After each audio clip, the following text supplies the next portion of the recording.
Welcome back to a truncated edition of the Daily Drum on WHUR and Sirius XM Channel 141. This is the Insight segment. I'm Harold Fisher. When you turn on your tap, do you really know what's in your water? Lead, pesticides, industrial waste. These aren't just problems in faraway towns. They could be in your glass, in your coffee, even in your children's juice cups. The reality is environmental issues are not always top of mind or top of discussion in the Black community, even though the impact for us can be devastating. Well, tonight we're pulling back the curtain with a top environmental toxicologist and expert. She is the go-to person when it comes to breaking down what's in your water, how to tell if it's contaminated, and why environmental issues matter more than we may realize. My guest is Dr. Shamira Brown, an environmental water chemistry expert and part of the National Environmental Action Network. Dr. Brown, thank you so much for joining the conversation. I really appreciate your time. Thank you so much for having me. I really appreciate it. Sure thing. Let me talk about contaminated water. What are the most common and dangerous substances we should be worried about? Let's just say from the tap. Mm-hmm. Yeah, so the first thing that we need to consider when it comes to tap water, now if it has a certain, like for instance, if the water is a different color. Oh yeah. Yeah, and if it doesn't smell like water should smell, like a normal smell, like if it, you can tell if something is wrong with water, if, like I said, the color, the smell, but the only way you can actually get what's in the water is we have to get water testing. So water can also look clearly and something can still be wrong with it. So the only accurate way to find out what's exactly in the water is to get it tested. But if it's a different color, let's just say if the water comes out looking orange, you already know right away. It's obvious that something is wrong with the water. Let me ask you something though, because you mentioned a really interesting point. Even if it looks good, let's talk about the smell. When it doesn't smell the way that you believe that it should, what might be one of the warning signs? What might it smell like? Like for instance, it could smell like, it could be like, you know how the scent of smoke smell? You know how you have that scent of smoke? Like sulfur, perhaps? Correct. Yeah. Or it could be like another scent, like a unpleasant smell. It could be like the smell of spoiled eggs or something. I don't know, something of that nature, because I'm sure that could be like a normal occurrence, like something is wrong with the water. Water is being polluted. What might that be? For example, if you smell something like sulfur or spoiled eggs, what might that come from? Well, actually, it can come from contaminants, the contaminants that we hear about all the time, which could be pesticides and herbicides. And it could also be volatile organic compounds. So those are the potential contaminants that can cause the water to smell or taste or look different. And so what causes the contaminants in the water when it comes to pesticides and herbicides? It has to do with either agricultural or residential runoff. Like where someone lives, like it could be an apartment complex, condominium, or complex of houses, or even single family homes. And it could be some pollution around that maybe people are not aware of. But that's why it's the only accurate way to actually find out what's wrong with it is to actually get it tested. Let me ask you this also, because as we know, not everyone lives in a brand new home. Even if you have a single family home. For example, my house was built in 1938. Okay, so my house is more than 80 years old. And I live in a city. What Yes. might be the concerns for my water living in a home that is more than 80 years old? Okay. So yeah, wow. First of all, that's amazing to live in a home that age. But when it comes to water, let's just say, you try to get a sample of the tap water. Hmm. Necessarily nothing is wrong with it. Doesn't taste or smell or look like something's wrong with it. But being of the age of the house, I would rather get it tested just to make sure there are none of the pollutants that are found, like herbicides, pesticides, or the volatile organic compounds, just to be on the safe side because they could be there, but just because you get a sample of it doesn't mean that you don't notice anything different. It's always good to get that accurate testing done just to make You sure. mentioned you mentioned testing several times. So Yeah. what does water testing entail? Where do you go to get your water tested? Is this something that you do on your own? Is this something that you need to call an expert? Yes. So it would help to call, the water company that you are affiliated with when it comes to paying your bills. You can request that you can call the water company and request that you want to have your water tested just to make sure that the water is safe to drink and to use and to cook with. Because we, of course, we always need water. Remember, to bathe with, to cook with, to clean with. So it would be best to contact your water company, when you pay your water bill. Okay, should you expect to pay for that though? Oh, that's the thing. So when you contact the water company to get the water testing, thing is, I'm not sure what the price would be, but the water company will be able to tell you the accurate pricing of it.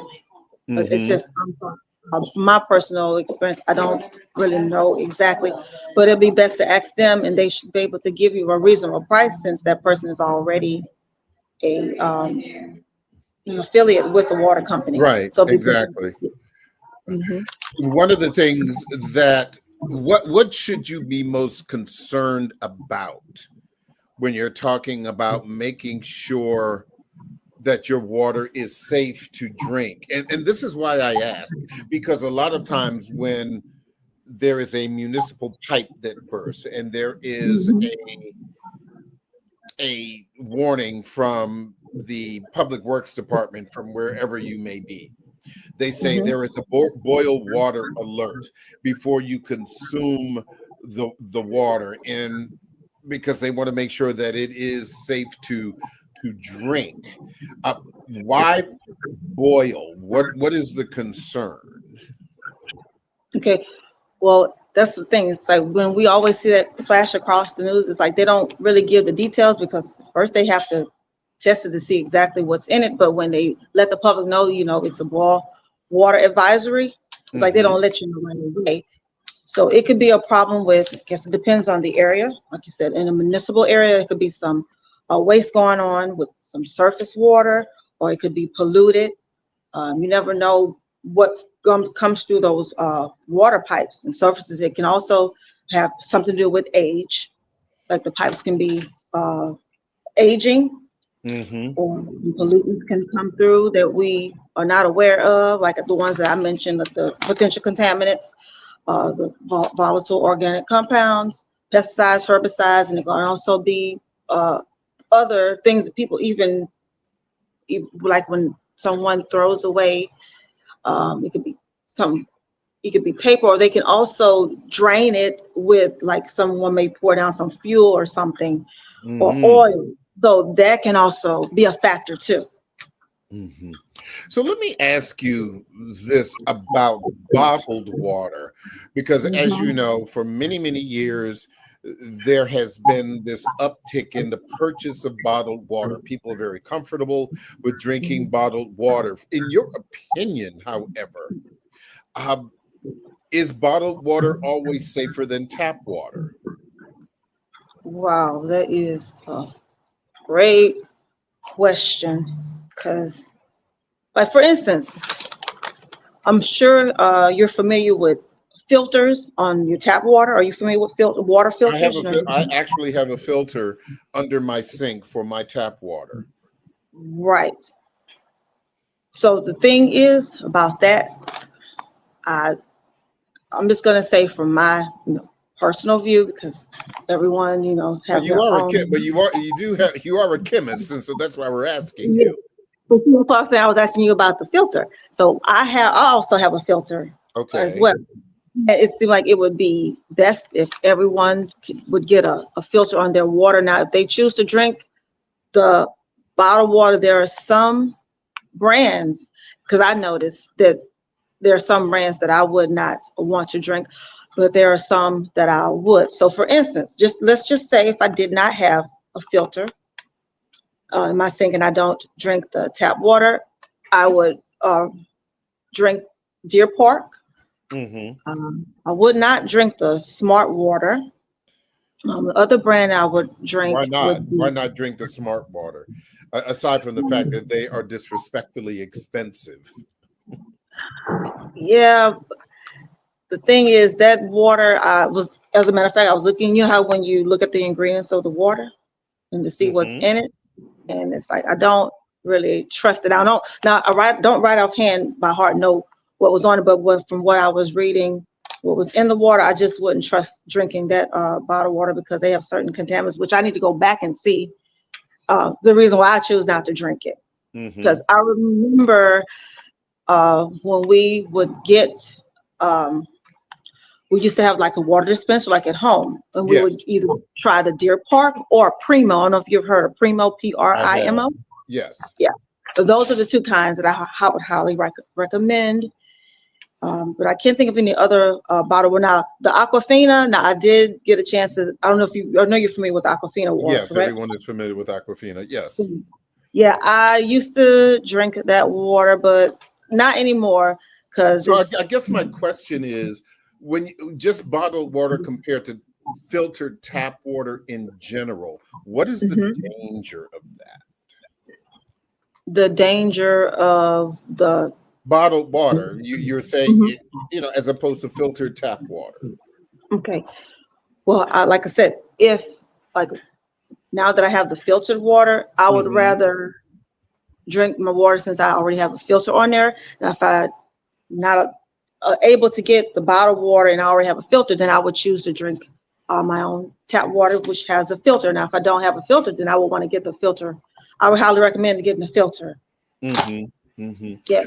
Do you have any suggestions for the kinds of filters? There are so many brands, certainly, but there are also very different kinds of filters. Any suggestion for that? Okay.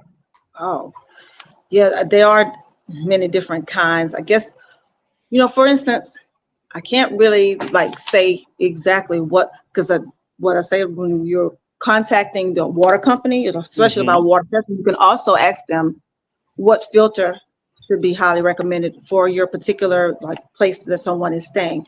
So that would be a particular question to ask the water company as well too when they want to come and do testing. Well, let me ask you this: what kind of filter do you have? I have.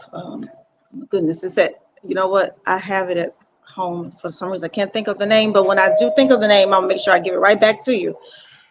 Okay. Well, so let me ask you this, because in these last minutes or so, when we talk about environmental justice for our community, what are your final thoughts on that? Okay. Well, as far as environmental justice goes, and the water specifically. I mean, let's stick to the water. The water, yes. Well, to me, it definitely needs to be addressed more, especially what's going on right now with certain laws being rolled back. But when it comes to the water, as a community, as a people, people need to, come together. You can have town hall meetings and discuss the issues going on, so that way they can be informed. Because if you don't, how are you going to know something is going wrong? Or if you're not if everyone don't come together as a community, be unified to find out what's going on. That would be better to start off at least having like a town hall meeting so everyone can know what's going on, who's having issues with water, who's not. That would be a start. Yeah. Well, look, I unfortunately I am out of time, but I did want to thank you for your time, Dr. Shamira Brown, and we will continue to pay attention to what is in our water for the benefit of all of our communities. Thank you so much for your time. Oh, thank you again, and take care and thank you and God bless. You're quite welcome. That is a truncated edition of the Daily Drum for this Thursday, August 14th. The original Quiet Storm with Raheem Devon is next on WHUR. I'm Harold Fisher.